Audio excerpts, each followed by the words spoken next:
the Rangers Journal now.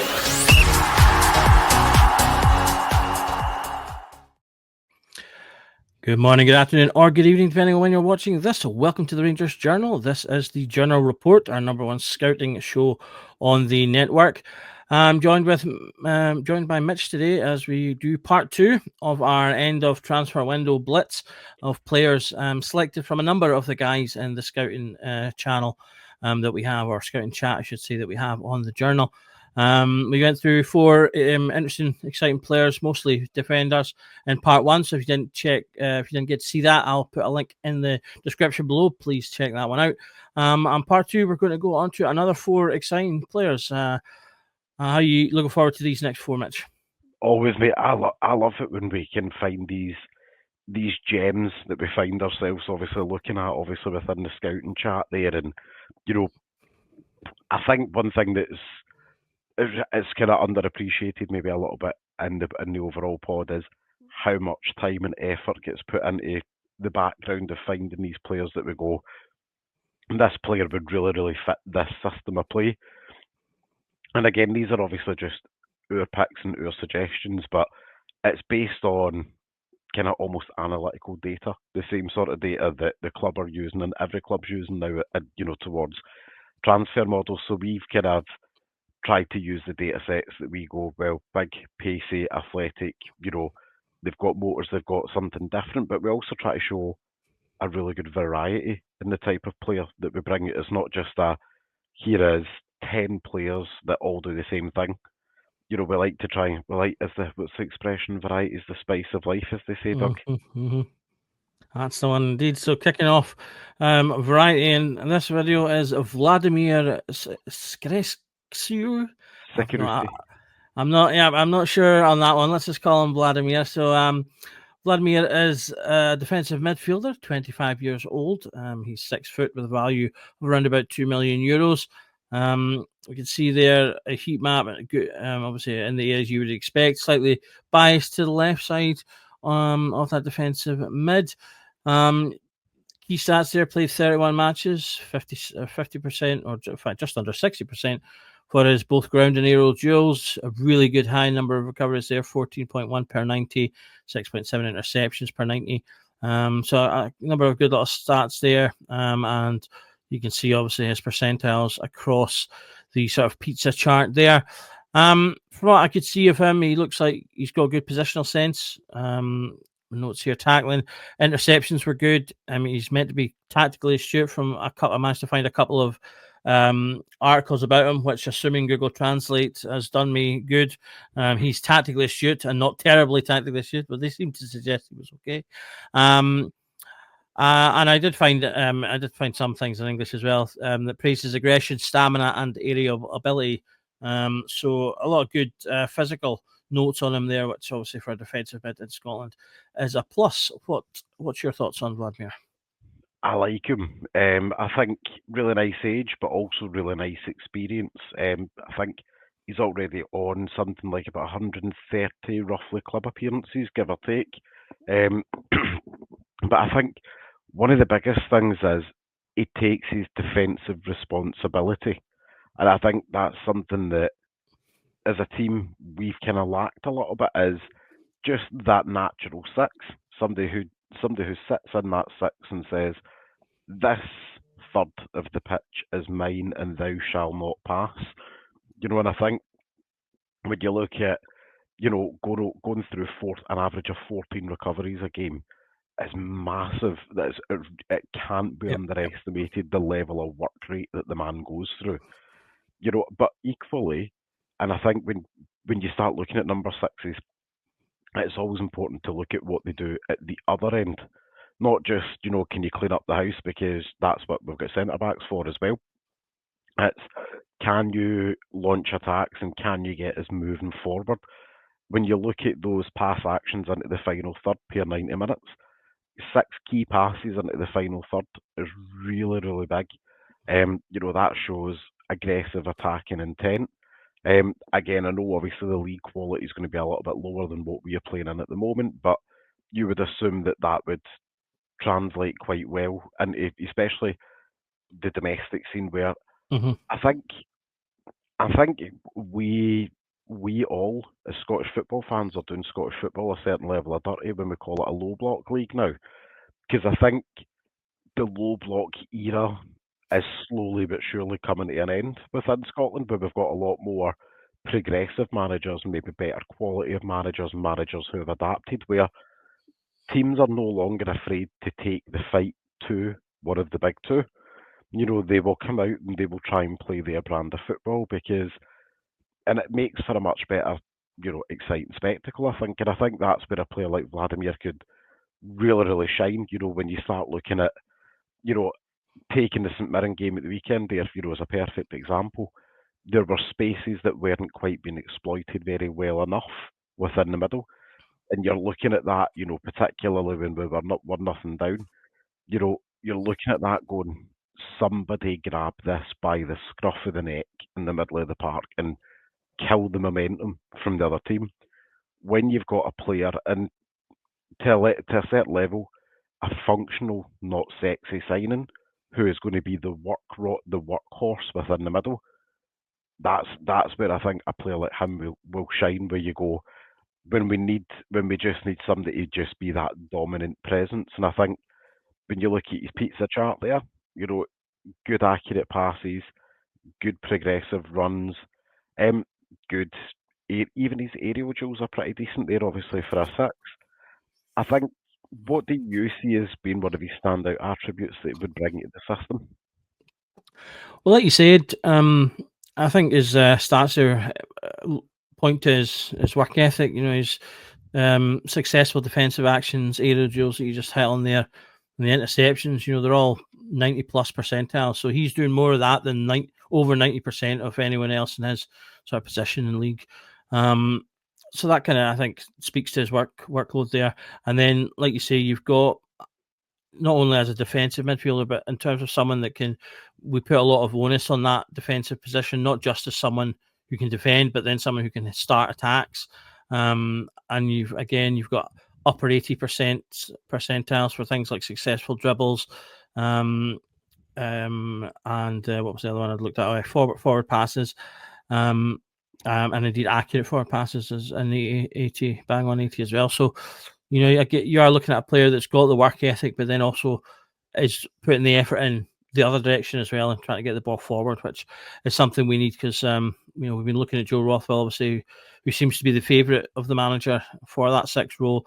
And as his first couple of games, he made a few, or in the friendlies anyway, he did make a few more incisive passes that I thought looked quite good. I was like, yeah, that's the kind of thing we need. But as the time has gone on, he doesn't seem to have really followed through as much with them. So whether that changes, he said himself in a presser, was it today or yesterday, I think, that he's disappointed with his play so far. So hopefully that improves again. But definitely something we want from that role, I think. Right, so moving on to our next player for this video is Matthias. I'm going to guess this one is Vital rather than just Vital. So Matthias Vital, 27, 5'9", estimated euro price of about 2 million. This is an attacking midfielder this time, playing all the way in China for Shanghai Port. Got some key stats there: 22 matches played, 3 goals and 6 assists. So a decent sort of assist level there from midfield. Again, you can see there sort of left-sided bias in his heat map. So he's obviously been spending most of his time on that kind of left flank. And some good high 90s and high 80s percentiles and a lot of the creative metrics on that chart as well. When I've had a look at him, he's a Brazilian. Everyone loves a creative Brazilian. As I said, decent offensive output. Could be a little bit better, perhaps. I'm not sure in terms of how well that will translate again from that league to ours, but a decent start. He's versatile across the pitch. Although he is in China, he has spent some time in Europe. I think, was it him that had a short stint at Panathinaikos? That might have been someone else. But he has had some time in Europe anyway. The only thing with him maybe is I think his stats are okay, but they're just okay. And at 27, I feel like he should really be in his prime for that more attacking position. Yeah. As opposed to a defender. We talked about 27 being going into their prime. I think for a defender, that's fine. For an attacker, I feel like 27, you're kind of bang on in the middle. So for me, I'd maybe like a little bit more out of him. But again, not a huge price. So could he be a squad player, or what's your thoughts? I think for me, and no disrespect to the player, I don't think he would work for me personally. I could see what he would bring to the table in terms of positional aggression, positional awareness, and again, I think one of the big key metrics that could potentially work well here is those secondary assists, the balls that come from those half chances, like the little spills from a knock on, or two players going for a 50-50 and the ball bobs out. As they'll win and Totters, you've got to be in it to win it. And if you're in the right place at the right time, then I could see him being a functional midfielder that maybe for a year or two, and I do think it would be a 2 year ceiling, that would do really, really well, but I think, as you say, just with how his career trajectories went, I think his decline would come a bit quicker than probably you would expect, and I think he's had that taste of European football over in Greece, and then he's made the move obviously across out to China. Yep. Japan. I'm like, China. excuse me, the geography's off at 10:45 at night. And you do wonder, obviously, maybe it's not quite as a physical league as the SPFL. So, Yep. is there an element that, from a physical standpoint, his body's actually younger than what his age actually is as well? So, I think there's a lot of who, what, where, whens, and whys. But I think one thing that he does have in his favour is he's good with progressive runs. He's really good at his passing. His short range passing accuracy is really good. I would say his long passing accuracy a little bit less so, and I think that's maybe something that would maybe be a bit of a weakness here.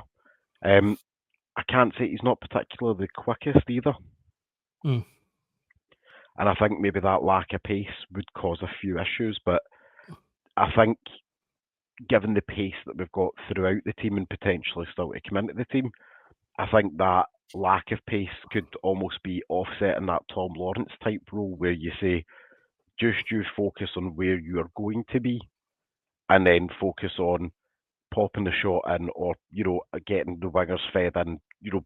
Focus. Tom Lawrence is probably a really good example to use after the injury, because I know obviously we all seen it with the eye test there. He lost the half yard of pace obviously after the injury, and I think this is something that's really, really important there. Obviously, where you say you've got 10 other athletes on the pitch that can be quick. You don't have to be quick. You just need to be in the right place. Absolutely. Yeah, I think, so he looks like a decent player, but I'm not convinced he's better than Bazrami, for example, and we're letting him go. And I wouldn't want him getting ahead of someone like a Cameron either. So a decent option if we could maybe get him on a cheap as a squad player, but as I say, not 100% convinced. Okay, so coming up on our third player for this video, then we have Philip Belbija. I'll go for 25-year-old, 6'2", coming in at about €2.5 million. Plays for Paderborn, as you can see at the bottom there. Another winger, again, another sort of player who's reasonably, what's the word I'm looking for? Versatile, could play across the front. As you see, he's kind of heat map there. Isn't really focused on any particular space. He's kind of all about the place, in a good way, not in a bad way. The stats maybe not quite as impressive as some of the previous players we've looked at, but he does have a very high shot volume. That's all when I looked up kind of some of his wider numbers. He does have decent goals and assists there. 33 matches played, 9 goals and 7 assists. That's not a bad conversion. I would want that a little bit higher on one or the other side, maybe, or ideally both, but if he was coming to Scotland, but as I say, not too bad. Conversion rate of 15.3%, so that's decent for a winger. I think Dessler sits around about that kind of area. So if you're getting 17% to be exact. So I knew you would have the number. So if he's scoring anywhere near 20 goals from the wings, that would be ideal. He could improve his passing and his ball retention. I looked at some videos. I managed to find a couple of just game highlights. I did see kind of lost the ball occasionally. But it's a good age. He's not too young, not too old, so still kind of developable.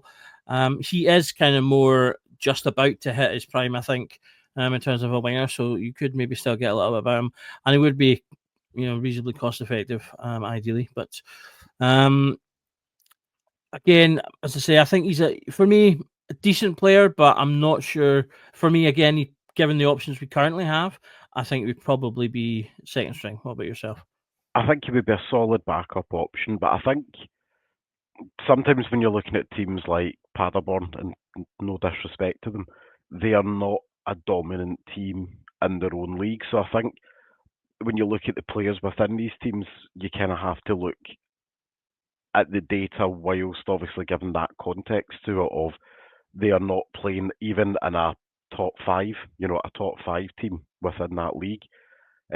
I do think he's probably got a really good move in him within the next 2 to 3 years. And I think he is probably a player that if we brought him in right now, I would probably struggle to see where he would fit, just given the volume of wingers that we've got.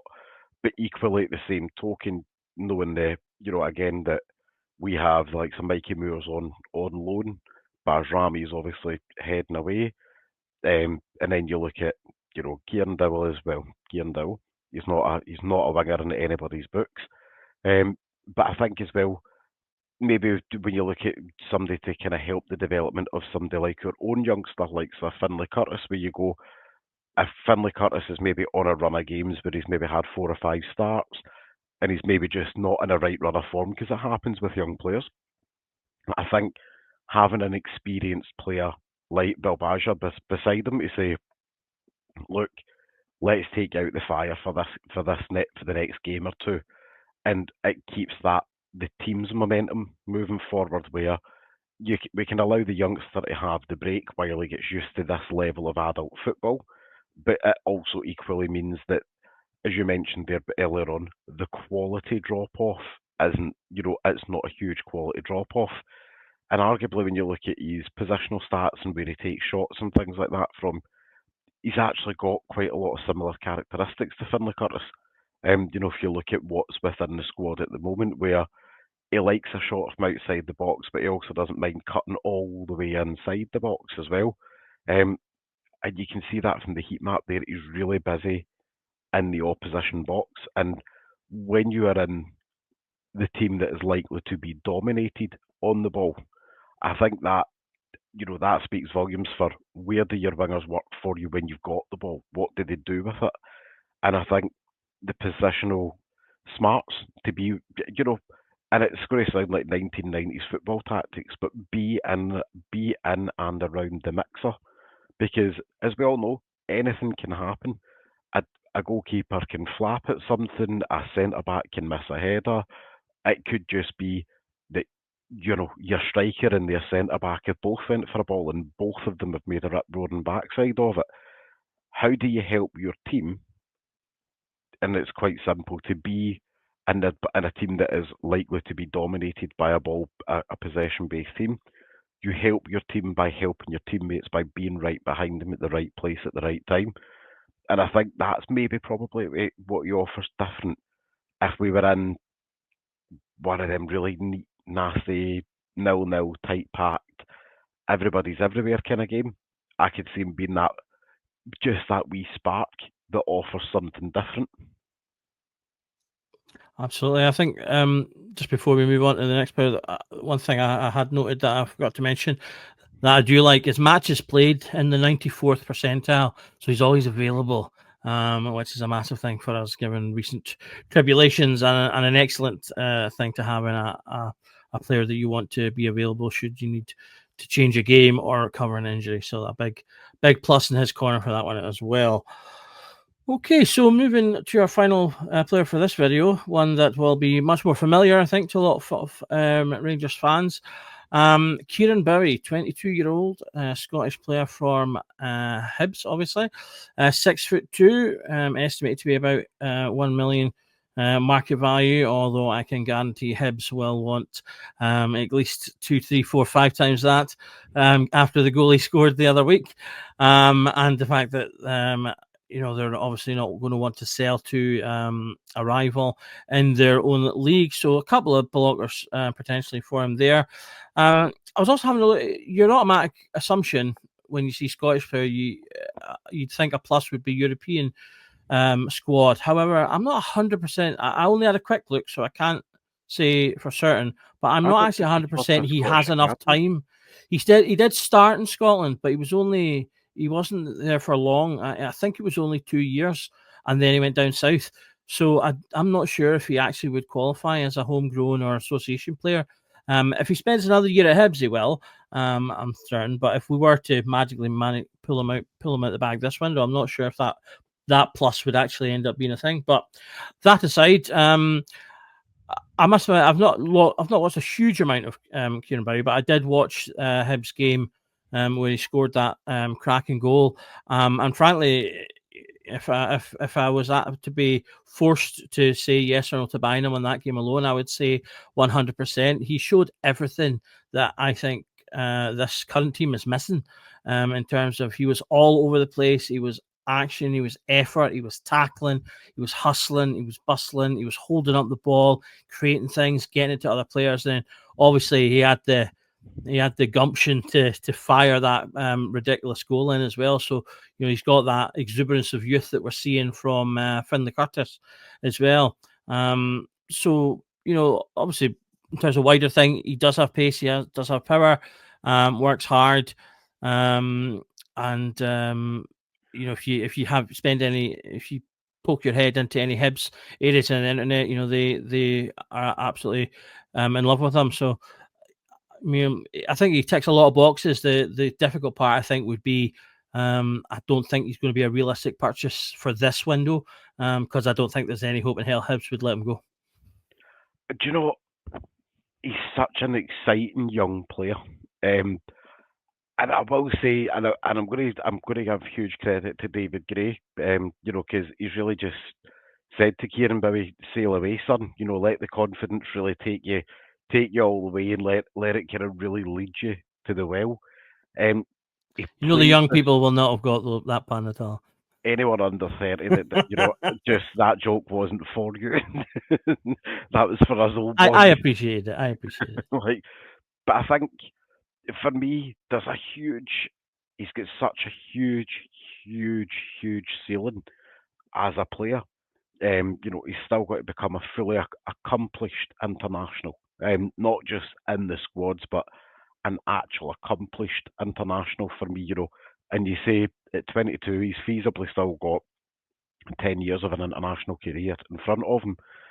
And you start doing well at these major tournaments, or even in the qualifying to the major tournaments.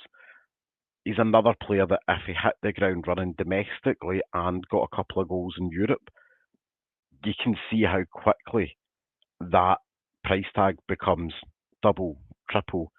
And to a certain extent, it'd be very similar in the mould to the boy that went to Millwall and then went back up on loan to Aberdeen last year.